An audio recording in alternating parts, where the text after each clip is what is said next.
स्वागत है आपका हमारे चैनल एक एहसास पर। मैंने अमन से कहा बाइक भगाओ। अमन ने भी देर नहीं करी और तेज़ी से गाड़ी भगा ली। शायद देर करता तो दोनों ना बचते। आसपास के पेड़ों पर हलचल हो रही थी। वो जो कोई भी था पेड़ों के सहारे बड़ी ही तेज़ी से हमारी तरफ बढ़ रहा था।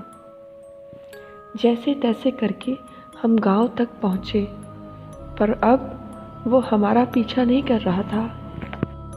मैंने कहा कि स्कूल में ले लो बाइक को जल्दी से। थोड़ी देर में हम स्कूल पहुँचे और स्कूल के कैंटीन में जाके बैठ गए। हमें अभी तक विश्वास नहीं हो रहा था कि हमारे साथ क्या हो रहा है। हम इतना सोच ही रहे थे कि तभी किसी ने ज़ोर से दरवाज़ा खटखटाया। हम डर गए कि क्या वो यहाँ तक आ गया है, पर दरवाजे पर स्कूल का चौकीदार था। शुक्र है हमने दरवाज़ा खोला। वो बोला, साहब क्या बात है, सब ठीक तो है? हमने जो कुछ भी हमारे साथ हुआ उसे बताया, पर उसने कहा कि जंगल का कोई जानवर होगा साहब, गांव का इलाका है, आप घबराइए नहीं। उसने कहा कि अब आप जाके सो जाइए, पर अब हमें नींद कहाँ आने वाली थी। इतना भयानक हादसा होने के बाद सब हम कैसे सो सकते थे। मैंने उससे पूछा कि क्या यहाँ कोई महल वहल है क्या? उसने कहा कि नहीं नहीं, यहाँ तो कोई महल नहीं है। यहाँ क्या, इस जगह के आसपास भी कोई महल नहीं है। मैंने उसकी एक बात पर गौर किया कि महल की बात सुनते ही वह हकलाने लगा था। ज़रूर दाल में कुछ काला है। चौकीदार बोला, साहब बहुत रात हो गई है, अब आप जाके सो जाओ, पर याद रखना साहब, कोई कहीं चलने को बोले तो उसके साथ मत जाना। मैं भी काफ़ी थका हुआ था और अमन भी, इसीलिए हमने सोचा कि चल के सो लिया जाए। मैंने अमन से बोला कि मेरा जो घर है वो अभी साफ़ सुथरा नहीं है, तो क्या मैं तुम्हारे घर सो सकता हूँ? अमन बोला कि क्यों नहीं, बिल्कुल सो सकते हो।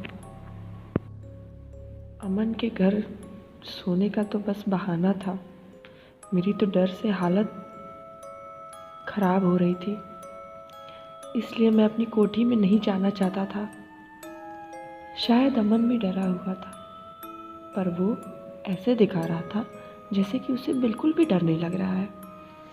हम दोनों उसके घर गए और सो गए। थकान के कारण जल्दी नींद भी आ गई थी। रात को मेरी नींद खुली क्योंकि मैंने किसी को कांपते हुए सुना, और यह और कोई नहीं, अमन था। मैंने उससे कहा, क्या हो गया है भाई, इतना क्यों काँप रहे हो?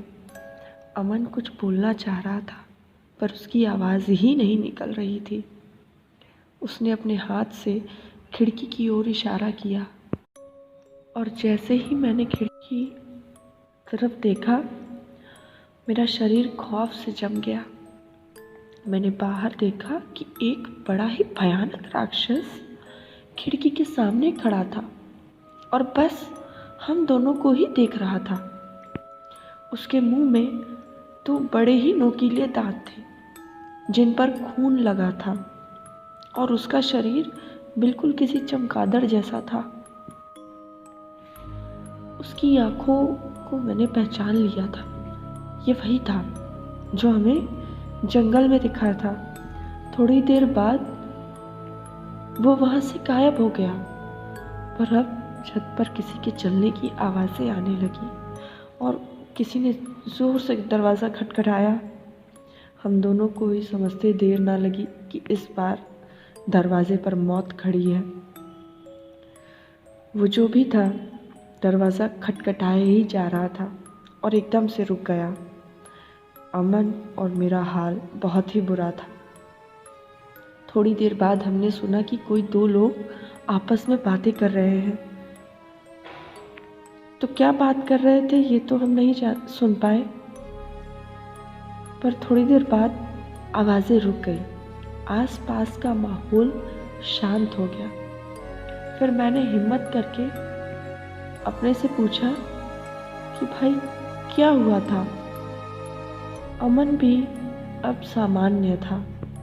अमन बोला कि यार रात को मुझे बड़ी गर्मी लग रही थी, तो मैंने सोचा खिड़की खोल दूं ताकि ठंडी हवा आए।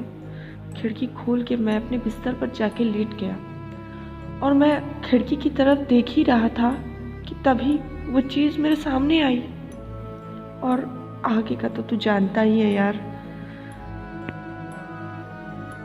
मैं बोला यार ये गांव ठीक नहीं है, हमें तुरंत ही इसे छोड़ देना चाहिए। इससे पहले कि हम धरती को छोड़ें हमें यहाँ से जाना होगा। सुबह हमने देखा कि अमन की बाइक को किसी ने तोड़ फोड़ दिया था, पर ऐसा क्यों किया होगा किसी ने। हम स्कूल की तरफ गए इसका पता लगाने, और रात को जो हुआ उसका भी। आज मौसम बहुत ही ख़राब था, बरसात हो रही थी। हम जब तक स्कूल पहुँचे तब तक पूरी तरह भीग चुके थे। आज हमें चौकीदार स्कूल में ही मिला। वो बोला, साहब आप लोग तो काफ़ी भीग चुके हो। हमें भीगने की परवाह नहीं थी। अमन चिल्लाया और बोला कि यहाँ क्या हो रहा है। तू तू हमें बता, हमें तू अब सब कुछ बताएगा कि ये क्या हो रहा है सब हमारे साथ।